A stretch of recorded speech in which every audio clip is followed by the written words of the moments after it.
ਚੱਕ ਦੇ ਫਟੇ ਤੇ ਨੱਬ ਦੇ किली उते किसानों ने रोल दी थी दिल्ली। इधर वजीर आजम इमरान खान ने भी तैयारी मुकम्मल कर लिया है। वजीर आजम इमरान खान शुरू करने जा रहे हैं मुल्क के किसानों के लिए एक बहुत ही ज़बरदस्त और कॉम्प्रिहेंसिव प्रोग्राम।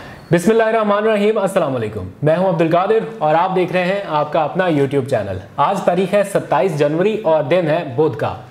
आप में से बहुत सारे लोग अक्सर कमेंट सेक्शन में भी ये सवाल करते थे कि ज़राअत के हवाले से कुछ बताएं कि पाकिस्तान में ज़राई तरक्की के लिए क्या हो रहा है और वज़ीर आज़म इमरान खान इस हवाले से क्या करने जा रहे हैं। तो आज एक बहुत ही ज़बरदस्त और बड़ी खबर है ज़राअत के शौकीन अफराद के लिए।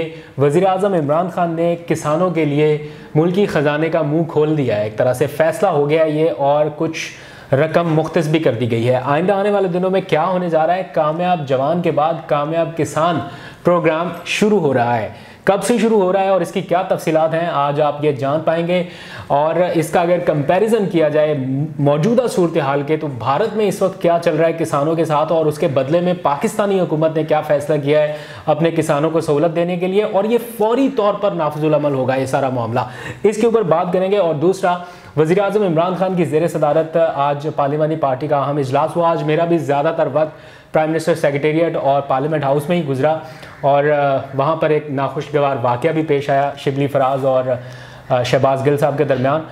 उसकी क्या हकीकत है, जो आंखों देखी सूरत हाल है, वो आपके सामने रखूँगा कि क्यों ये मामला पेश आए और थोड़ी जो बातचीत बिगड़ी वो क्यों बिगड़ी।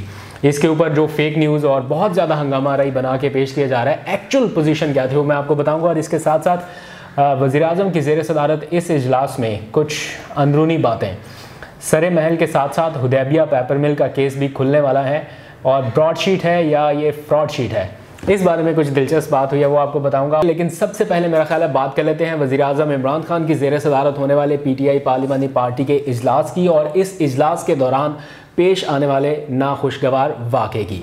वज़ीर आज़म इमरान खान ने ये इजलास बुलाया था मुल्की सियासी और बिलखसूस मुआशी सूरत हाल पर अरकान को ब्रीफिंग देने के लिए। इस इजलास में ना सिर्फ हुकूमत के अरकान पार्लियामेंट बल्कि इत्तेहादी जमातों के अरकान को भी बुलाया गया था। मकसद एक ही था कि सियासी मामलात के साथ साथ जो मुल्क के मुआशी इंडिकेटर्स हैं वो इजलास में तमाम शुरा के सामने रखे जाएँ, क्योंकि बहुत सारे अरकान की ये शिकायत भी थी और ये राय भी थी कि उनको मुल्क की मौजूदा मुआशी सूरत हाल के हवाले से वाज़े अंदाज में नहीं बताया जा रहा। पाकिस्तान कितने कर्जे ले रहा है, कितने कर्ज अदा किए जा चुके हैं, इनकी तफसीलात से वो लाइल्म है, जिसकी वजह से बहुत सारे टीवी टॉक शोज़ में उनको शर्मिंदगी का सामना करना पड़ता है या कई बार जवाब नहीं बन पाता। तो वज़ीर आज़म ने आज मुल्क की मुआशी सूरत हाल के हवाले से ब्रीफिंग देने के लिए ये इजलास बुलाया था।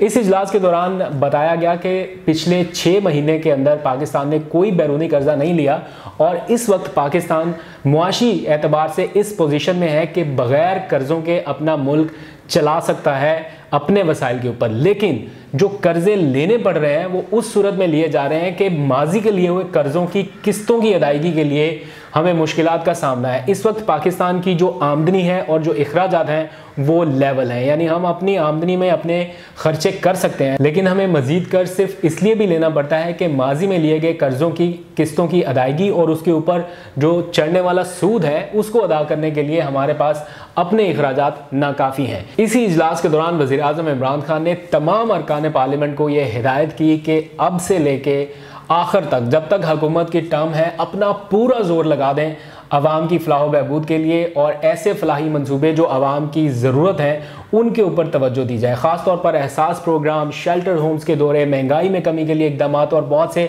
दूसरे फलाही मंसूबे और स्कीमें शुरू की जाएँ जिनसे अवाम को ज़्यादा से ज़्यादा रिलीफ मिले। वज़ीर आज़म ने बातचीत करते हुए कहा कि तमाम अरकान पार्लियामेंट एहसास प्रोग्राम के ऊपर जोर लगा दें। अगर गरीब का एहसास कर लिया तो बाकी मामलात भी ठीक हो जाएंगे। इसके साथ साथ सियासी मामलात के ऊपर भी बातचीत की। वज़ीर आज़म ने कहा कि ये तमाम अरकान तसल्ली रखें कि PDM हमारे लिए किसी किस्म का ख़तरा न थी और ना है। वज़ीर आज़म इमरान खान ने ब्रॉडशीट के मामले पर भी गुफ्तगू की और कहा कि पहले सिर्फ ब्रॉडशीट का मामला था, लेकिन अब सरे महल और हुदैबिया पेपर मिल के केस की भी तहकीकात होंगी और अगर इन दोनों केसेस की तहकीकात हुई तो अवाम पैनामा भूल जाएगी, क्योंकि इन केसेस में जितनी करप्शन हुई और जितने मिलियंस ऑफ डॉलर्स पाकिस्तान के बाहर बैरून मुल्क मुंतकिल किए गए उसका अंदाज़ा भी नहीं है। इसी इजलास के दौरान जब ब्रीफिंग अभी जारी थी और सहाफ़ी हजरात उस कमेटी रूम के बाहर मौजूद थे तफसीलात हासिल करने के लिए। तो इतने में शहबाज गिल साहब बाहर आए।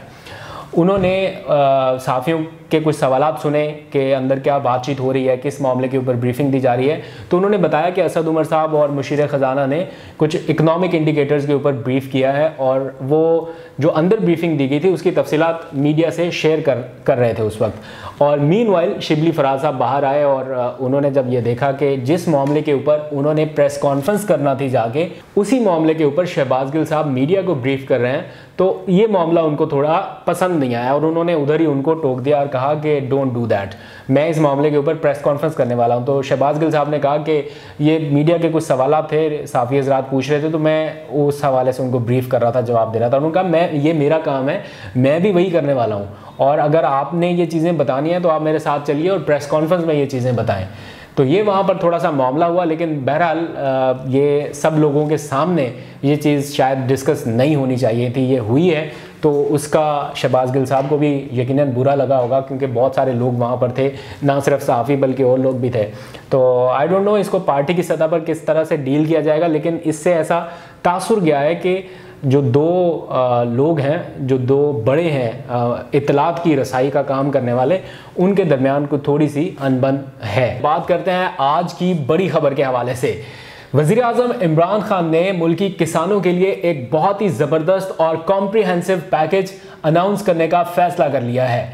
अभी मैं कुछ देर पहले ट्विटर पर पढ़ रहा था, वहां पर लिखा था चक दे फटे नाप दे किल्ली, उथे किसाना ने रोल देती दिल्ली। और इधर प्राइम मिनिस्टर इमरान खान ने तैयारी कर ली है, मुल्की खजाने का मुंह खोलने का फैसला किया है किसानों के लिए। और आप जरा कंपैरिजन करके एक बार देखिएगा कि हमसाया मुल्क भारत में इस वक्त किसानों के साथ क्या हो रहा है और पाकिस्तान में आइंदा 2 रोज के बाद क्या होने जा रहा है। वज़ीर आज़म इमरान खान शुरू करने जा रहे हैं कामयाब किसान प्रोग्राम और इस प्रोग्राम की ना सिर्फ मंजूरी दी जा चुकी है बल्कि अरबों रुपए मुख्तस कर दिए गए हैं। वज़ारत खजाना को यह टास्क दे दिया गया है और 2 तरह के जामे पैकेज अनाउंस होने जा रहे हैं। एक तो उन किसानों के लिए जो मजमूई सतह पर मुल्क भर में मौजूद हैं, बड़े सरमायाकार हैं, बड़े सरमायादार हैं, किसान कुछ करना चाहते हैं लेकिन हुकूमत की मदद अभी तक उनको नहीं मिल रही, तो उसके लिए हुकूमत उनके साथ ताउन करेगी। उनके लिए रिलीफ पैकेजेस अनाउंस किए जाएंगे जिस तरह से टेक्सटाइल इंडस्ट्री या दूसरी इंडस्ट्रीज के लिए अनाउंस किए गए हैं। इस पर बहुत ज्यादा होमवर्क मुकम्मल हुआ है वज़ीर आज़म की ज़ेर सदारत होने वाले दर्जनों इजलासों में।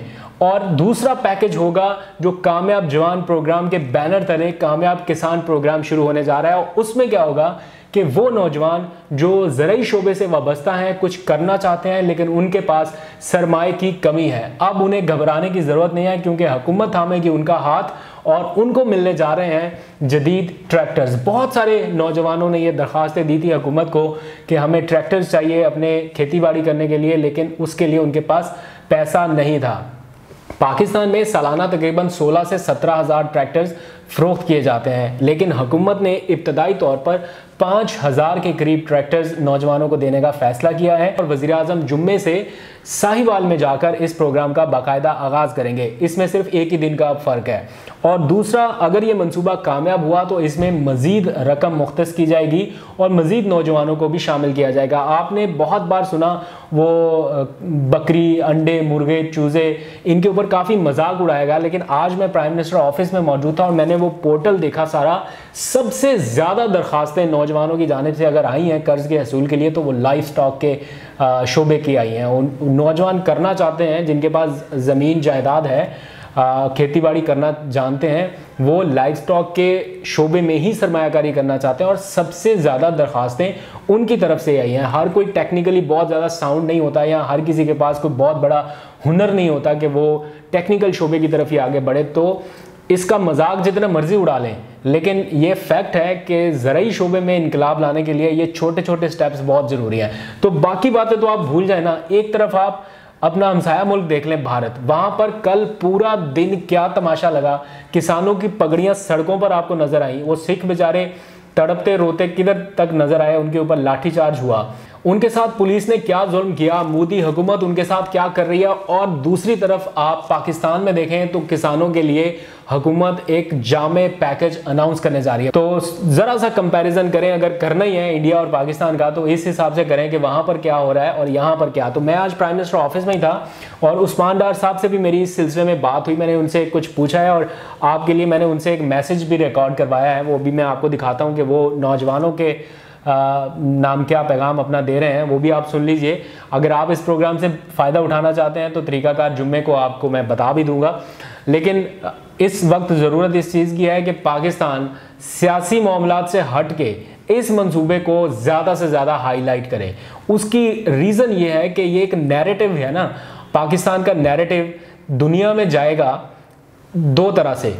एक तो अपने किसानों को सहूलत दे रहे हैं, वो तो जारी बात है, हक है किसानों का, उनको मिलनी चाहिए, लेकिन जो टाइमिंग है वो बहुत ही ज़बरदस्त है। और प्राइम मिनिस्टर को चाहिए कि इस टाइमिंग को जितना ज़्यादा कैश करा सकते हैं इंटरनेशनल सतह पर वो कराएं, क्योंकि सारी दुनिया की तवज्जो इस वक्त इंडिया के दिल्ली पे लगी हुई है कि वहाँ पर क्या हो रहा है किसानों के साथ, और जो एहतजाज इतने लंबे अरसे से जारी है।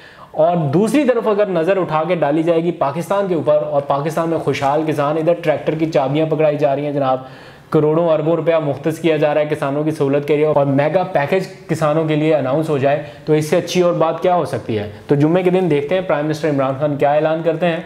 आप अभी उस्मान डार साहब का ये ज़रा शॉर्ट सुनिए, फिर मैं वापस आता हूँ। बिस्मिल्लाहिर्रहमानिर्रहीम। पाकिस्तान के वो नौजवान जो ज़राअत के शुबे से जुड़े हैं और बिलखसूस जो किसान हमारे हैं, उनके लिए मेरा ये ख़ास पैगाम है, बल्कि मैं उनको ये खुशखबरी देना चाहता हूँ।